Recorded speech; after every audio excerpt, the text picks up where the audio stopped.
Ел аузында көпкө сөзгө алынган Райым Атраимов коопсуздук кызматы тарабынан кармалып, үй камагына чыгып кетпедиби? Коомчулукта буга карата ар кандай пикирлер айтылып жатат да, кармалып кайра үй камагына чыгарып жиберди дегендей. Буга кандай комментарий бересиз? Райым Атраимов кече күнү кармалды.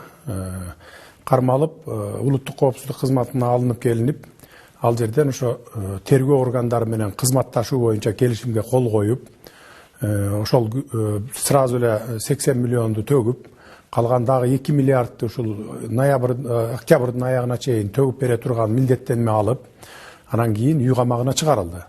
Эми бул жерден аны камап койсок деле болот. Азыр 5 секундта камагыла десе, эл талап кылып кама десе камап койсок болот. Бирок камап койгондун менен аны маселе чечилбейт. Мисалы, ал мурда коррупцияга аралашкан иштери боюнча, анын мүлкү боюнча, акча каражаттары боюнча анда жылдап созулат. Сот процесси болуш керек. Анын баарын конфискация кылыш керек. Ал соттун чечими менен болот. Шотторунун баары жабылат. А шоттор өзү камакта отурса, бир дагы киши анын шотунан акча ала албайт. Ошондуктан биз ушундай чечимге бардык. Үй камагында отурат азыр, кайтарууда болот. Чет өлкөгө да чыга албайт, башка жакка чыга албайт. Ушундай биз чечимге келдик. Мен туура чечим деп ойлоймун. Анткени мына өзүңөр билесиңер, буга чейин канча деген коррупционерлер камалган. Камалып бирөө дагы акча төккөн эмес.